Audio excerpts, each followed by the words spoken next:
Today, I will be talking about leveraging existing juvenile justice system infrastructure as a means for implementing interventions in juvenile justice settings in New York City and elsewhere throughout New York State.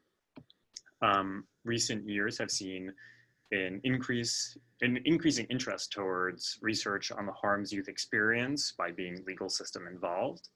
New York, like many states, has made concerted efforts in reforms, such as investing in more community-based organizations, such as diversion services for youth. These efforts, among others, will serve as the backdrop in discussing juvenile justice reforms throughout this discussion. First, I will be talking about Close to Home, which is an initiative that was launched by New York State a few years ago. Its rationale will be examined. Close to Home is a New York State and city collaboration which brought youth detained upstate to group home facilities within New York City. These facilities have critical impact on youth well-being, yet very little is really known about them, which is a little challenging. As such, it is necessary to identify important setting-level characteristics and policies, as well as to implement interventions to target unmet needs of youth. Our Reducing Inequality in Settings Contextually, or RISC project, is aiming to find out information about these sites and to utilize those data to employ a theory of change model within these settings to address needs of youth and staff. But primarily I'll be talking about youth today. Staff is a whole nother topic. This talk will also cover the New York State Girls Justice Initiative, or the GJI,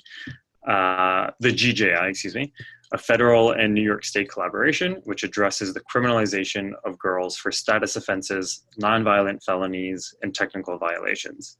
The goals of GJI are to understand gaps in available diversion services for girls throughout Westchester County and to develop a robust array of gender-specific and trauma-informed programming within those services, preventing girls from penetrating deeper into the Westchester County legal system.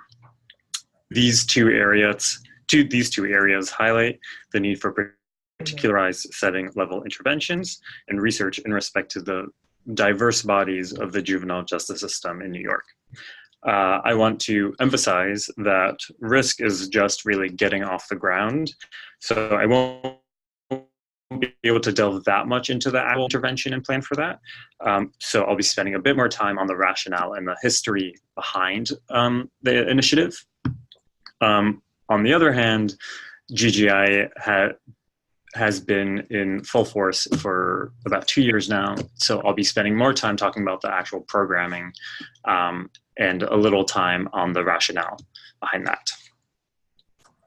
And before I get into those, I think it's helped to kind of get a framing here, so I want to just discuss the hierarchical system structure of government that these various programs are kind of operating within.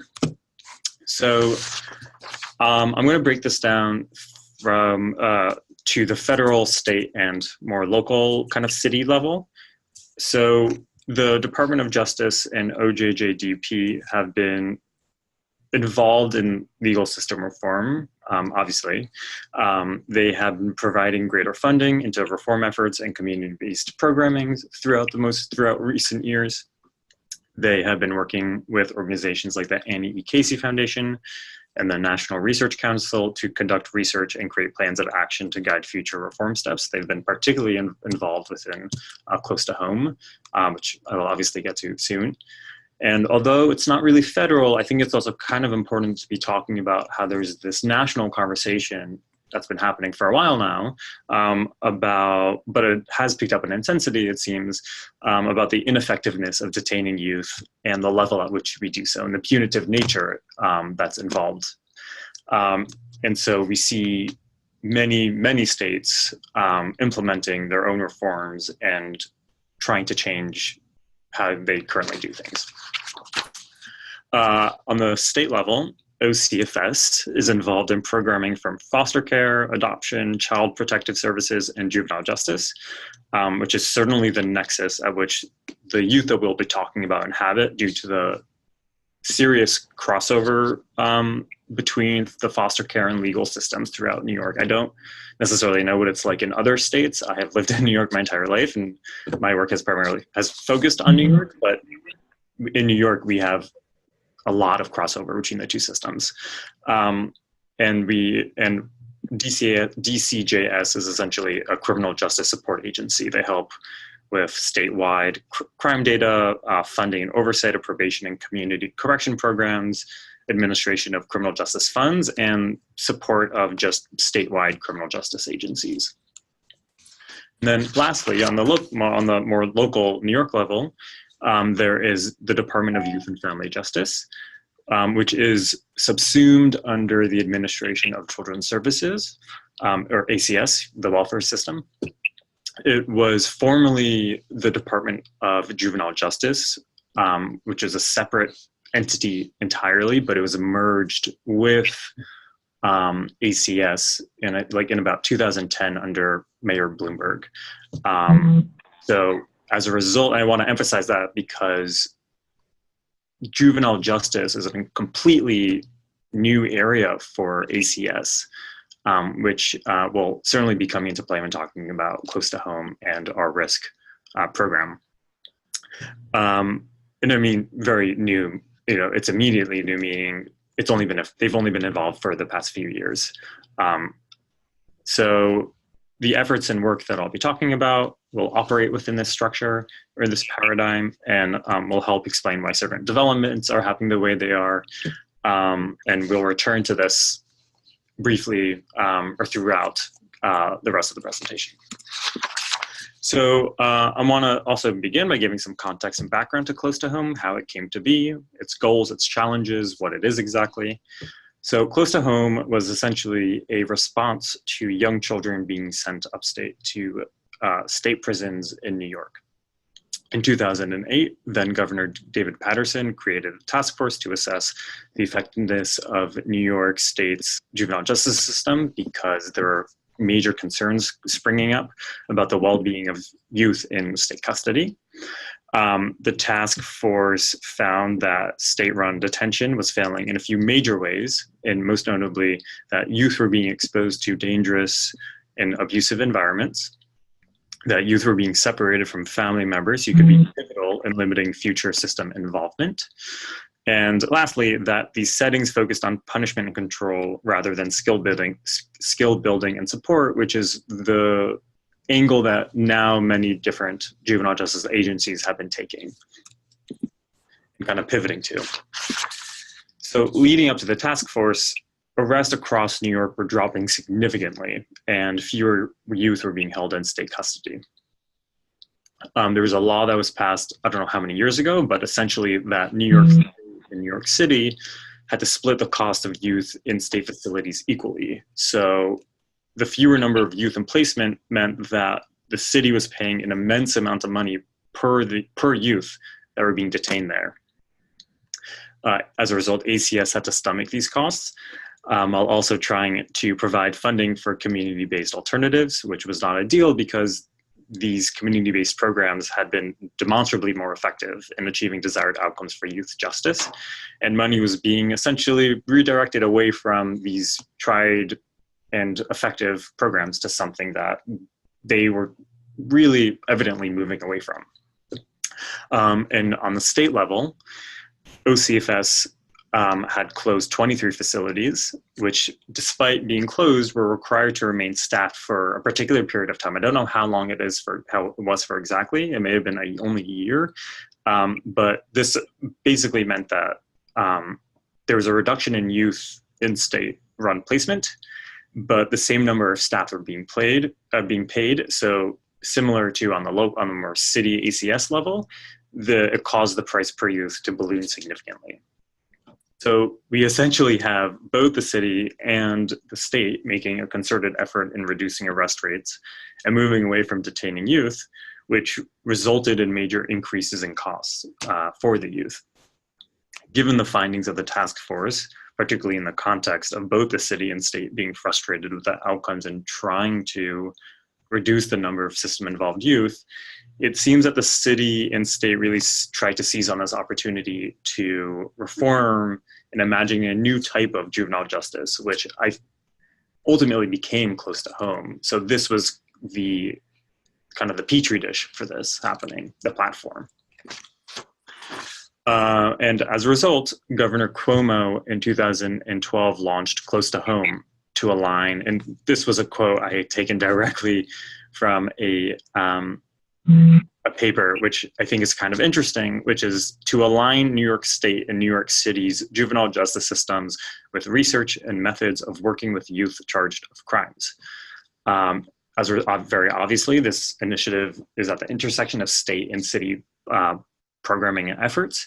But the way that this is framed is important to keep in mind, given some of the shortcomings of Close to Home that we are trying to address. Particularly this aligning research and methods, that seems to be a deep disconnect, even 6 years out.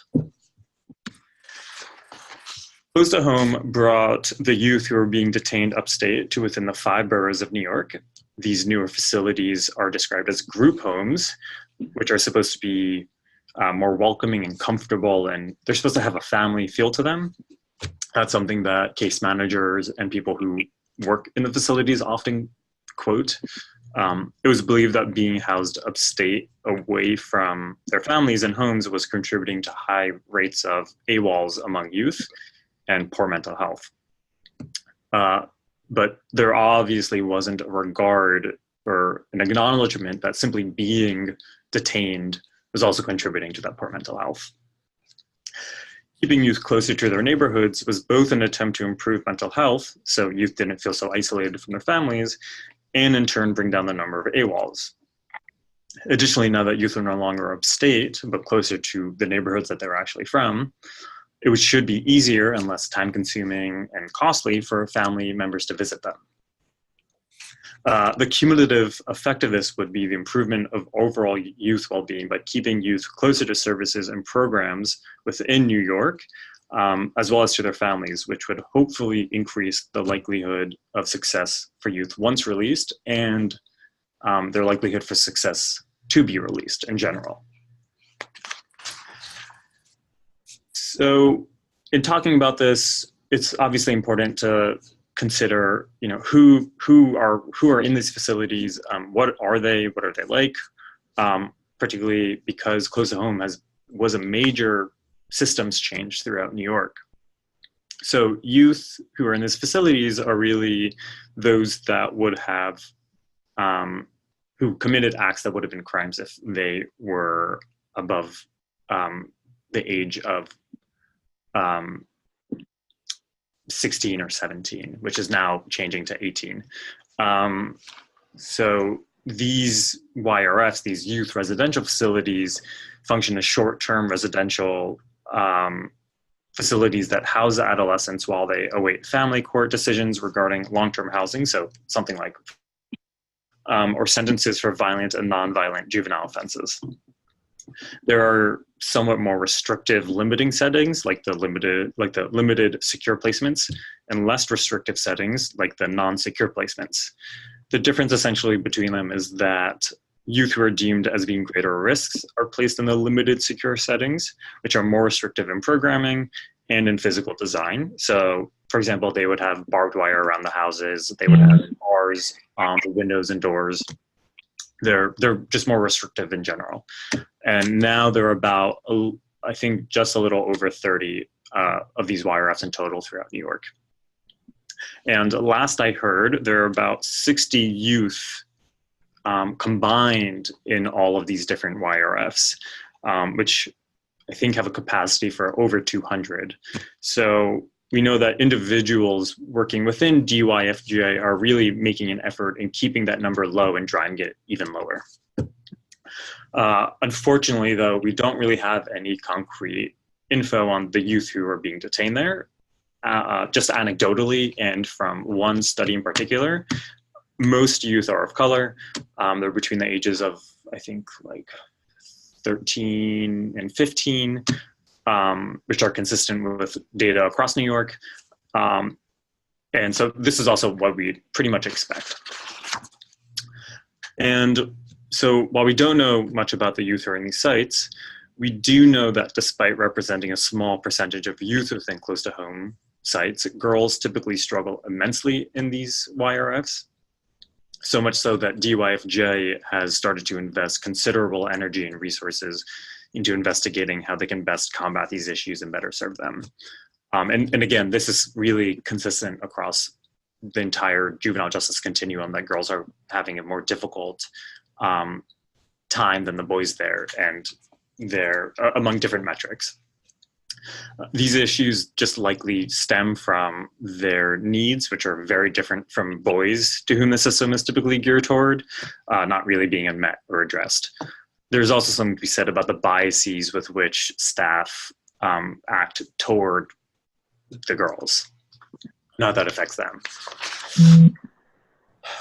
So close to home is significant because it marks a huge change in juvenile justice policy and programming for New York for a few reasons. Like I said earlier, juvenile justice is a whole new world for ACS. As a result of the lack of experience and the logistical nightmare involved within this kind of planning, the city decided to contract out the facilities to 10 different provider agencies.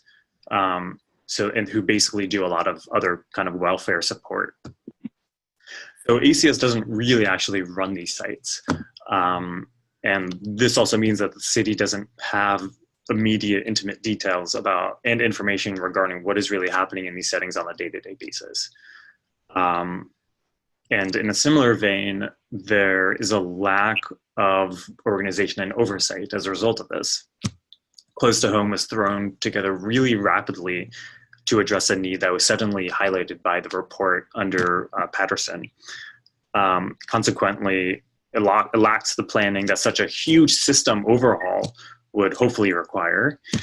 And ACS has admitted many times that developing close to home has been a bit like trying to build or trying to fly an airplane while building it midair. They're really trying to figure things out as they're going along. And extending off of that, there's also, close to home really lacks a theory of change. There's no thinking of how can we collect data to refine and improve the programmings in the homes and the trainings that are happening within these sites. And going off of that, most importantly, what I'll be talking about in a few minutes, close to home really lacks any standardized trainings for staff. There are certain topics that that provider agencies are required to train their staff in, but I think the degree and how much time to which trainers really train staff on is with immense discretion. The only area that I've been able to really dig into that ACS is really deliberate and really goes into immense detail on regarding training is LGBTQ issues, which is interesting in of itself, and that's certainly good, but it's a little concerning that that's really the only area. So due to these factors, very little is really known about these sites to researchers and to advocates, to ACS really itself. And ACS doesn't really know as much as one would hope that they should. They do reports on about a yearly basis about they like grade each site in the providing agency and say where is room for improvement, but what is really happening in the sites isn't within their general knowledge. Which brings me to my next point about the importance of settings within the juvenile justice domain, especially these facilities, which appear to have very little oversight and control by the city. So I mentioned this before. So RISC is a collaboration between Doctors Erin Godfrey and Shabnam Javdani, who I work with. They assert that systems and settings are key levers of youth development. As such, the settings that youth inhabit and engage with, such as schools or neighborhoods, can act as places to address inequality. An intervention on a setting has the potential to benefit all the children who inhabit that particular environment. And the child welfare system, encompassing foster care, juvenile justice, is particularly important is a particularly important setting for youth living in urban poverty. Incarcerated youth are an immensely vulnerable population and face huge mental health risks, not only from the high rates of trauma and victimization they have experienced, but also because of the harmful legal system settings that these youth inhabit. Literature suggests that youth mental health worsens just simply being in these settings.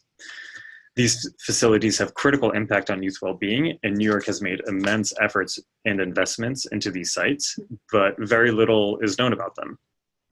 As such, it is really necessary to identify important setting-level characteristics and policies that of these group homes.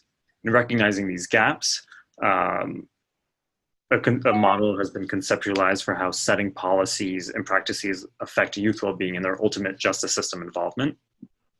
Being able to collect data on these domains is essential, and doing so will ultimately enable the appropriate interventions and services to target unmet needs of youth. So there are 4 critical domains that have been identified within this model.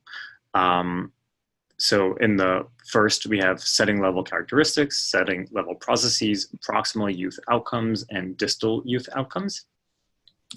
For the time being, because I know this is a lot of info, we're just going to focus on the first column, setting level characteristics, which captures the physical features, setting policies, and attitudinal characteristics of these sites.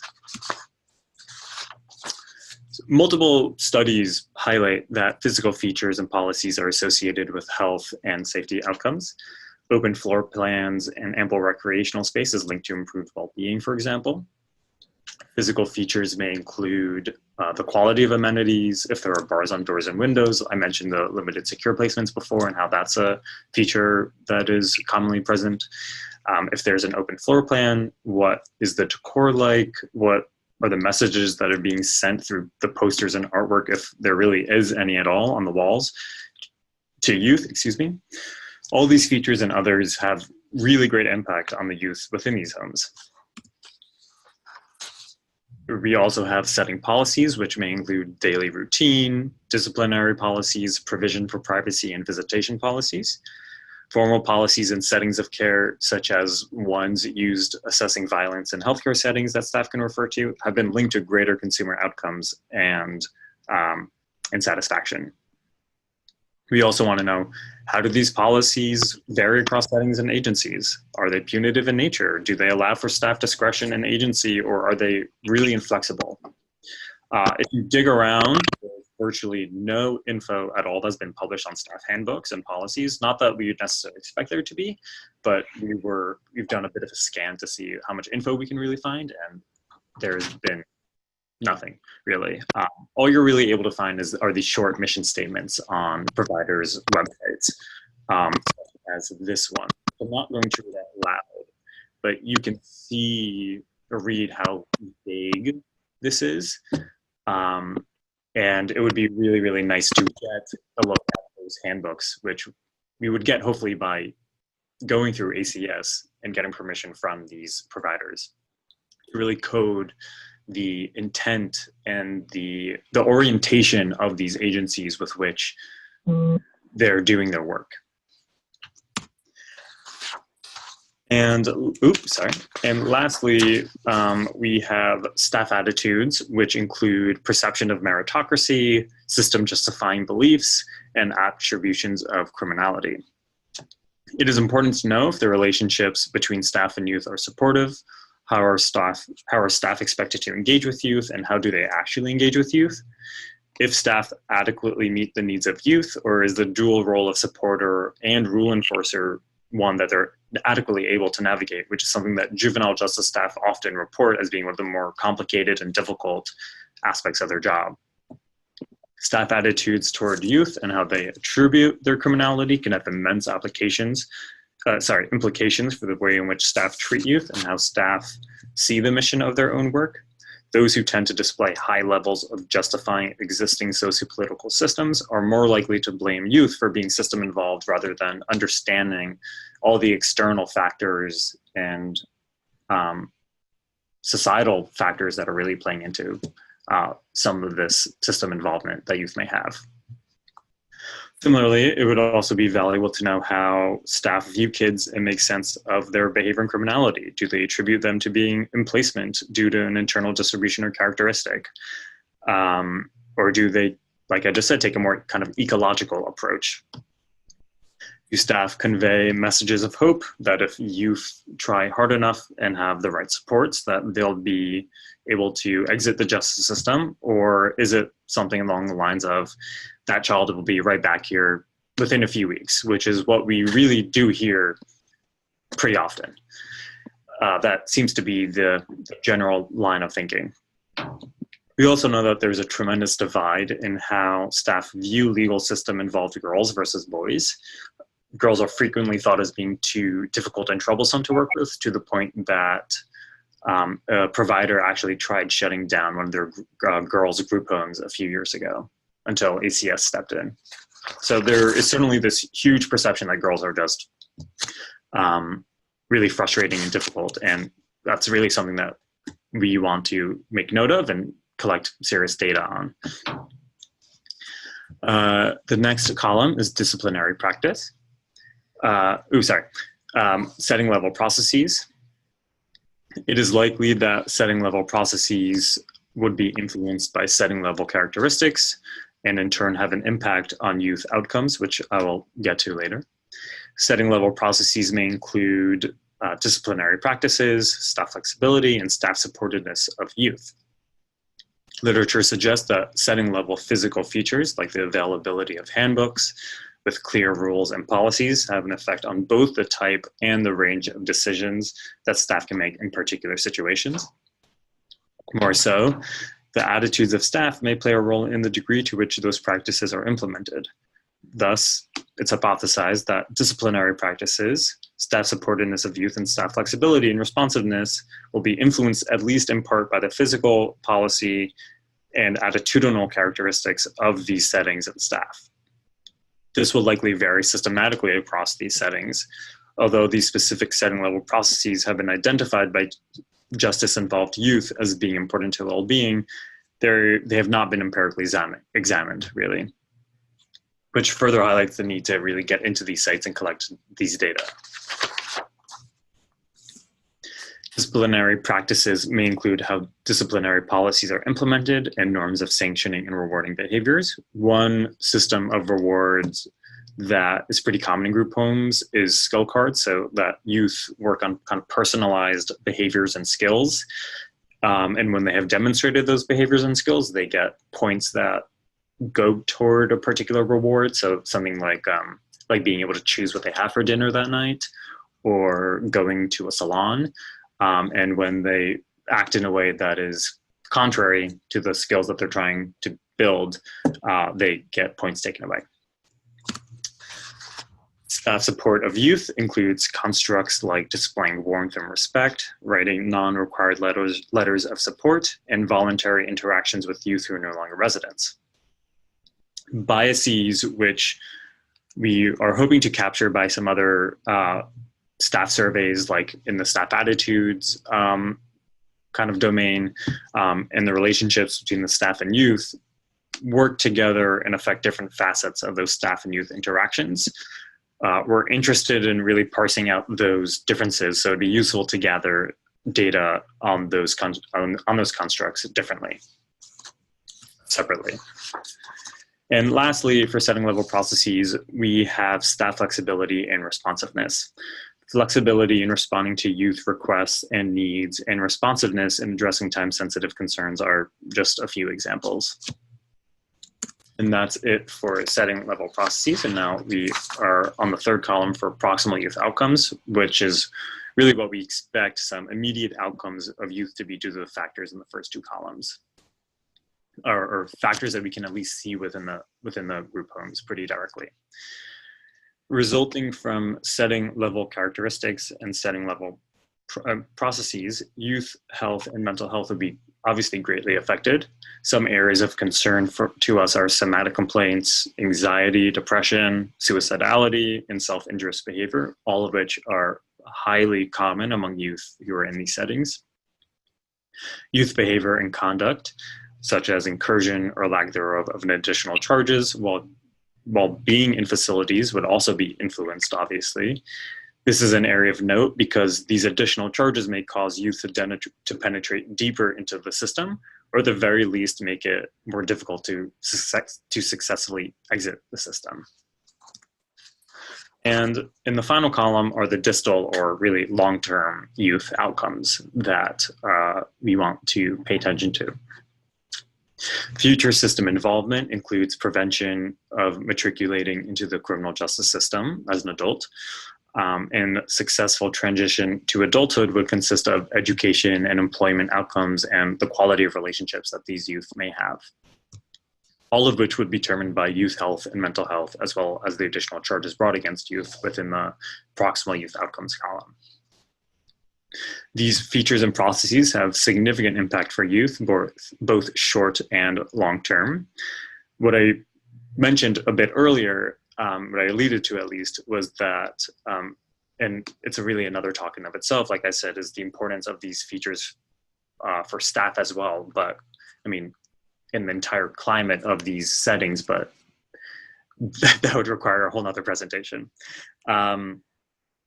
So as I was saying earlier, the city has made a major leap in fully investing in these settings from an economic, structural, and really ideological perspective. This has been a huge system shift that happened really rapidly. Close to Home was launched under the pretense that these homes would be better for youth well-being, but we don't really know how youth are doing within these sites.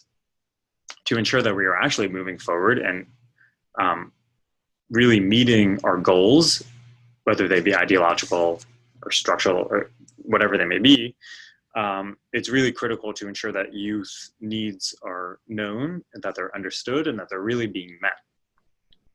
Under risk, we have been working on an observational tool to measure some of these constructs, particularly like the physical features, as well maybe some components of staff-youth relationships, and really plan to utilize staff report surveys as well for those that we can't really gather from the observational tool.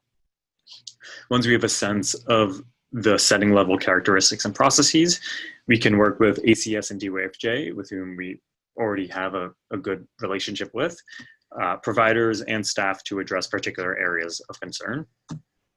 One area that's already been identified is to establish and evaluate a suicide and self-harm detection and prevention intervention for youth.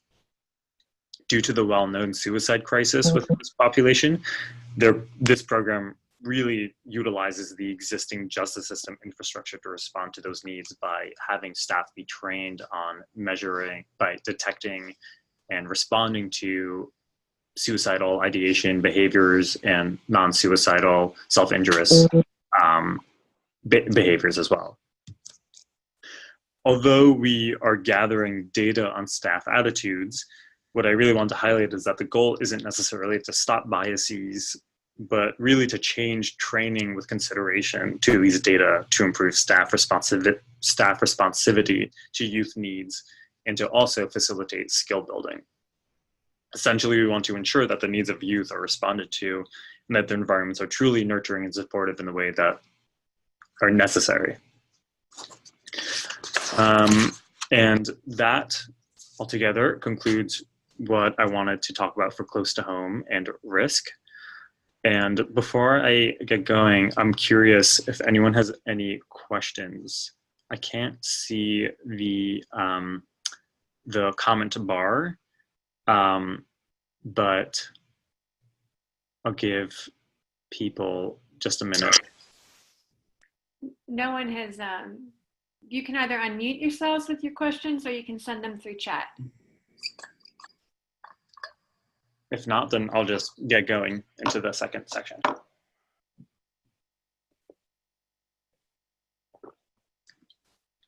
Okay, I'll get going. So now I'm going to be focusing on the New York State Girls Justice Initiative, which is widely different in scope and in approach. It really seeks to enact systems level change by but similarly utilizing legal system infrastructure, but in other areas of the legal system domain. Some change occurs at literal sites, like establishing a girls' court and training judges and officers to understand the experiences of girls and to establish protocols within those sites. And other components really are to provide a wider range of available services and resources at an organizational level, and really transform the ways in which girls go through the legal system within Westchester County in particular. That's the area of interest for this project. And just a warning that this portion of this talk is incorporates many different departments and agencies and acronyms. If I lose you at any point, just let me know. It's hard to remain afloat in these sometimes. So the New York State Girls Justice Initiative, or the GJI, which I'll be referring to as just for short, is a 3-year statewide collaboration between the New York State Commission on Justice for Children, New York University, and the New York State Division of Criminal Justice Services, DCJS, which I had mentioned before. GJI aims to enact systems-level change to reduce reliance on confining girls and improving community-based responses to effectively respond to girls' needs. The GJI has focused its initial efforts on implementing gender-responsive and trauma-informed programs and policies in Westchester County, with subsequent plans to evaluate the impact of this systems-wide change, and then further plans to scale up across multiple counties across New York State. This endeavor has been operating within a 3-year plan. There's the first year, which was used to find out necessary info and to plan for future implementation of goals. There's the second year, which we are currently in, which is to act on and to implement programs based on what was found within that learning period. And then in the third year, which we are fast approaching, the GGI will work towards a statewide scale-up of that programming. The GJI works in collaboration with community-based organizations and providers, all at various points of the legal system, so at the local and national level. These councils were created to inform the programs, practices, and policies implemented during the first year. The Westchester County Local Advisory Board meets about once every month and has created subcommittees, which you see there, to ensure that the various appropriate work is really being done at all the various levels. The various boards also work in conjunction with each other. So at first, the executive board consists of the heads of like social services, judges, other top-level stakeholders and officials. We really always need to go through them for buy-in and support of the programs that we propose. The protocols board develops protocols for courts and other justice level settings. The Prosocial board develops girls programming, and I will clarify all of this later. And then finally, the girls board, the girls group board writes curricula for that programming that's developed within the Prosocial board. The GGI also meets with the statewide council every quarter to report on programming statuses. These are typically the individuals who are a bit higher up. They obviously at the state level, they run OCFS, for example, and they tend to be a bit more receptive to recommendations put forth by the board, which much more than local stakeholders, which I think that's been pretty interesting and a bit surprising. And before going further, I want to just define a few terms and divisions because these are about to come up. So, and make sure that everyone is kind of on the same page. So a child who is under the age of 18, who does not attend school or behaves in a way that is dangerous or out of control or often disobeys his or her parents, guardians, or other authorities may be found to be a person in need of supervision, or PINS for short. This is a classification of youth that is different from saying that they are a juvenile delinquent, whereas someone who's a JD, a juvenile delinquent, would have been someone who if they were above the legal adult age, they would have been tried as an adult. These are things that are rather more related to status offenses. So running away from home, not going to school, being truant, not listening to parents that are considered crimes just because you're a minor. And diversion services are essentially that rather than being incarcerated or placed, youth are diverted into services which will address and remedy the factors which contribute to the original arrest, thereby avoiding conviction and a criminal record. And these are about to come up because we're addressing kind of PIN's goals in establishing greater programming. So girls are far more likely to become just as involved for status offenses than boys are. It's really unheard of within New York for boys to get arrested for status offenses. There's a huge difference in the pathways for boys and girls within the juvenile justice system. So as a result of this, and the existing literature that documents the criminalization of girls for these status offenses, like running away and not going to school, also non-violent felonies and technical violations, the GJI has dedicated specific efforts towards understanding gaps in available diversion services for girls in Westchester County, so they can broaden the kind of programs and options that girls can have within these diversion services that adequately respond to and address their particular needs, and make sure that they're really effective. And secondly, to developing a robust array of gender-specific and trauma-informed programming within those services. The aim of this programming is to most effectively respond to girls' self-identified needs and goals and to direct girls towards PIN's diversion services, preventing them from further penetrating deeper into the Westchester County legal system. All programs that are created, delivered, and implemented to girls in PIN's diversion services as part of GJI will be evaluated so that we may understand the impact of increased opportunity and access to a variety of girls' programming.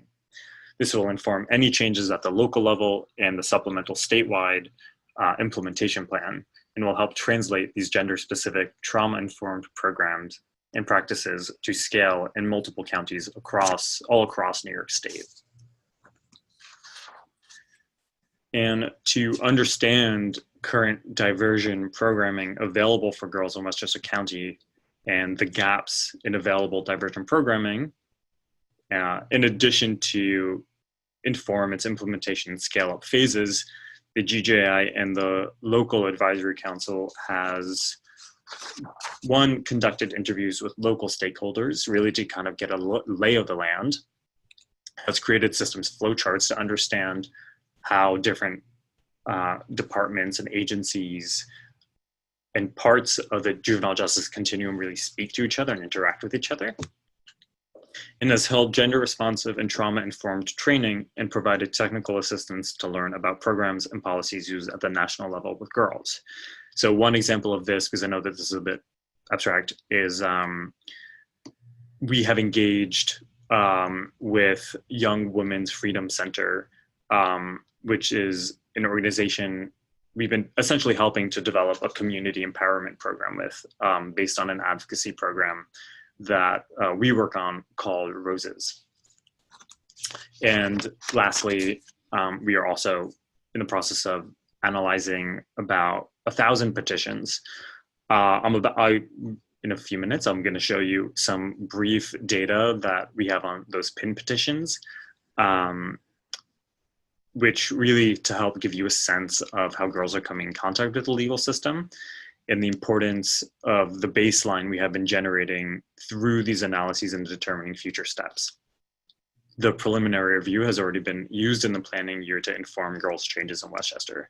And just so everyone knows, a petition is basically just like a legal document that tracks like what were the charges, why did this person get arrested, what were the circumstance around that charge and that arrest.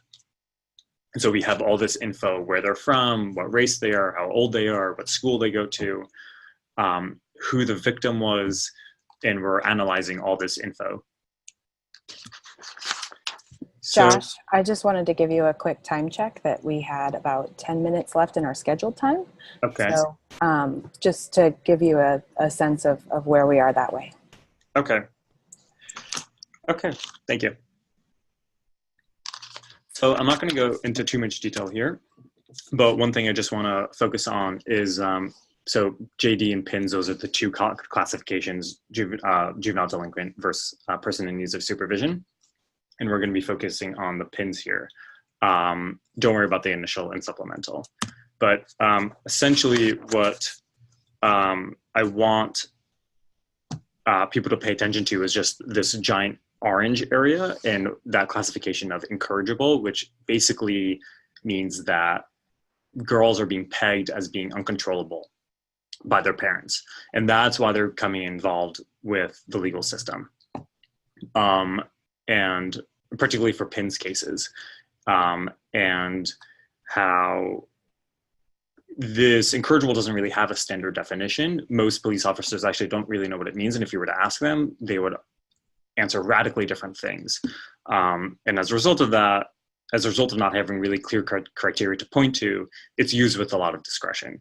And it's always been applied to girls far more than boys.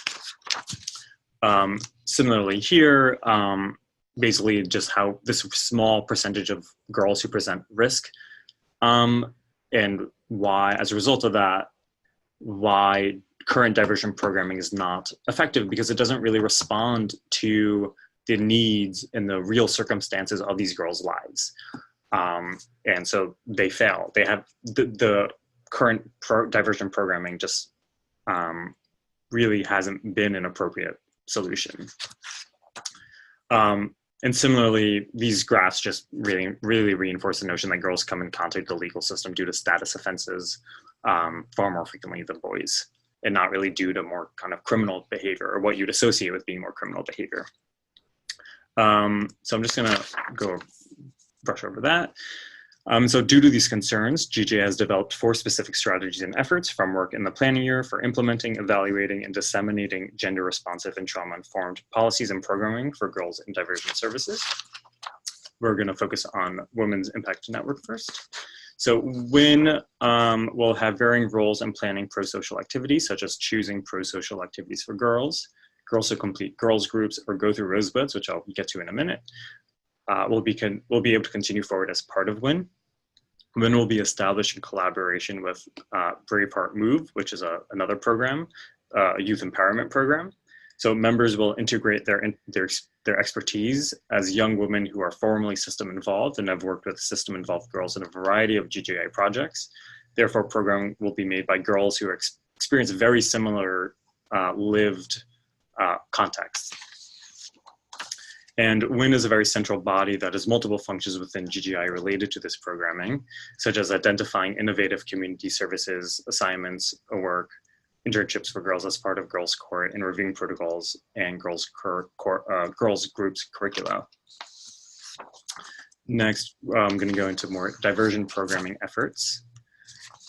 So, and particularly Rosebuds at first. So Rosebuds is a peer-to-peer program, peer-to-peer community-based program designed for girls entering the Westchester County juvenile justice system.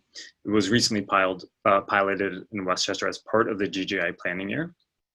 Through Rosebuds, girls work one-to-one with a peer advocate who is a young woman with lived experience in the juvenile justice system to mobilize access to resources and achieve girls' self-identified short and long-term goals. And this serves as an alternative to incarceration. Just went over that. Next, prosocial activities. So the GGI, led by Women's Impact Network, will identify gender-responsive and trauma-informed activities for girls and will offer girls the opportunity to choose which activities they're most interested in to participate. Their agency and freedom to choose is a really critical component of the programs being trauma-informed, which is what obviously we're trying to inject within everything. Currently, the GGI Prosocial Subcommittee is working in collaboration with WIN to help navigate the process of implementing community-based programming in Westchester. Examples include choosing programs, identifying resources and available funds in Westchester, and locating physical spaces where really activities can be held. And then we have girls' family team meetings, which are individualized conferences that center girls as critical to planning and determining services and support. This model originated from New Zealand, but it is also in line with being trauma-informed as it cultivates agency, self-determination, and it's crucial that girls have a say in the decisions that are really being made about them. And it provides families and girls the opportunities to develop the strategic plans that incorporates family and community supports. And it's very strengths-based. And lastly, for programming, we have girls groups, which seeks to expand existing gender responsive and trauma informed Westchester County curricula so that can be available for girls at many different points of the justice system continuum. These are being developed by organizations that are outside and independent of the legal system. The legal system obviously doesn't really have the best track record when it comes to effective and really good programming. These organizations have histories of being girl-centered and women-centered in addressing needs. And moving on to that, we have protocol development. So the GGI is currently developing protocols that are gender responsive, gender expansive, and trauma informed. 3 goals have been generated for protocol development. One is to identify oppressive mechanisms in all court-related design and decisions so that it operates bias-free. 2 is to confront oppression in all processes to eliminate race by gender by SOGI disproportionality. There's an extremely high number of youth who are SOGI and are of color represented in the legal system. So this is an effort to really reduce those numbers, particularly within Westchester. And 3, to increase the access to and use of positive community resources and opportunities chosen by girls. And these are accomplished really by everything I've been talking about today. And lastly, we have data collection and evaluation efforts. So I'm just gonna skip ahead a little for the sake of time. So let's just quickly talk about this survey that will be administered to really collect data on how these girls groups are going and really how do we understand how they're working and what future needs need to be further addressed. So on the survey, we would hope to ask questions on age, race, ethnicity, grade in school, food and medical care. Items that also really get at sexual orientation and gender identity or expression. These are are tools really adopted from Michelle Fine and Angelina Irvine's work. And we'd also ask their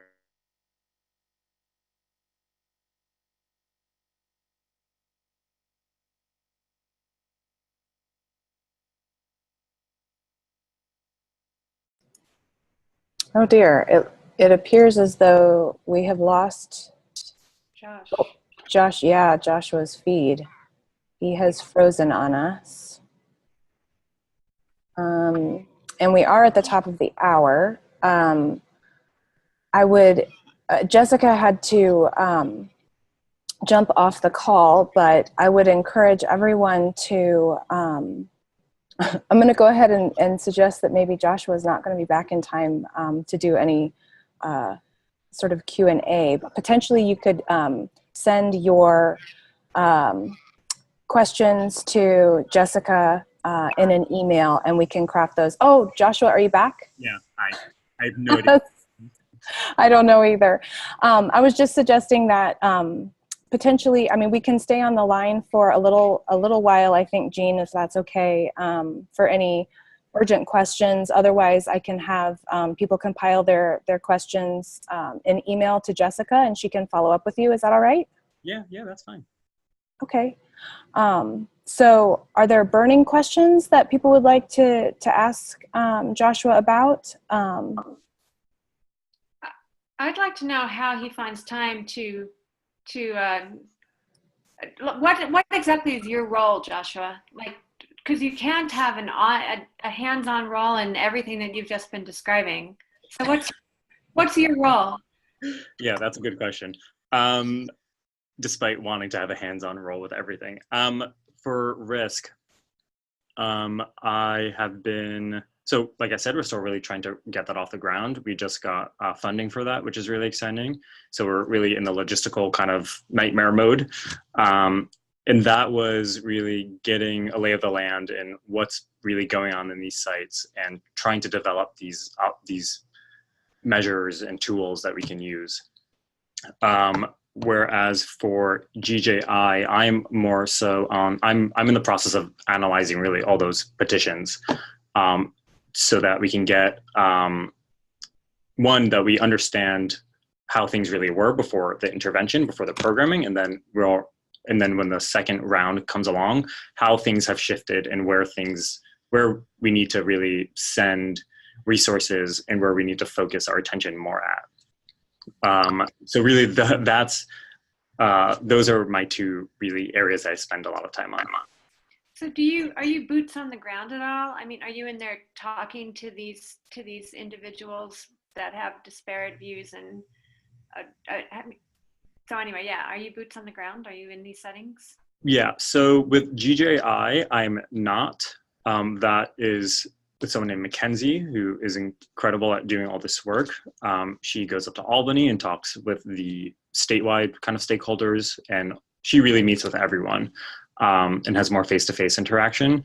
When it comes to risk, really everything is on hold, but in the future, I would be going into these facilities and interacting with the youth and the staff there and trying to collect some of this data, yeah. And just one more comment. One of the reasons why I asked that question, besides just the fact that you're trying to be so comprehensive and systemic, which is great. But I was just thinking, okay, well, where does this individual fit in here? Yeah. But the presenter that we had on just before this, who was speaking for the Practice Council, Christine Sadler, her whole talk was about her role as an individual. And she was really emphasizing the fact that it's extremely time consuming because she has a role that she will have coffee with anyone who wants to talk to her about her work. And her program is cross Canada. So it was just interesting trying to think about, who's the person who has coffee with everyone in your projects. Yeah, I think there's a lot of kind of schmoozing particularly with risk, with more of the stakeholders, the higher up kind of stakeholders along the Department of Youth and Family Justice and with ACS. And that is up to Doctors Godfrey and Abdani. I don't do any of that. And I also would imagine that there wouldn't be so much room for really that interfacing with some of the facility staff, even though I think that there would be hopes to have some of that, but there may be some required distance, not put on by us, but maybe by ACS, I'm not entirely sure. But that's something that we have mentioned and talked about. Yeah, it's just kind of fascinating to think about that. Who's having coffee with the girls? You know, who's having coffee with the staff, and who's having coffee with the cops, the officers, and talking to them about giving them a broader picture of what's going on at the same time that they're getting their individual perspective. Because, her point was that having coffee is key to making things be effective. So it's just position between your two presentations is just really interesting to me. I thought the same thing, Jean. Yep. I think there's a lot of that interaction for representatives of like some of those groups I mentioned, like the girls groups and the Bravehearts and Young Women's Freedom Center. who Mackenzie may not necessarily interact with them directly, but they certainly have representatives, and I mean representatives, not like youth representatives who really speak and advocate for themselves. But yeah, that's certainly a really important consideration. Yeah. And then the other thing I wanted to thank you for was the data on disproportionate involvement of girls in the criminal justice system, because that has been true for forever and it is still not well known. So yeah. If we could just do an infographic on that and put it up on cp.com, I think that would be great. Yeah. Someone I would recommend looking into, whose entire research has centered around this, is Shabnam Javdani. She is, yeah, everything has been, she's my mentor. Everything is really focused around this. And so she's a lot of stuff you can really dig into. Yeah. Yeah. Fantastic. Well, thank you, Joshua, for some really fascinating information and a lot to think about, actually. And I will get Jess to compile those questions and follow up with you a little bit later. Okay. Thank you very much for having me. Yeah. Thanks, everyone. Bye. Bye. Bye-bye.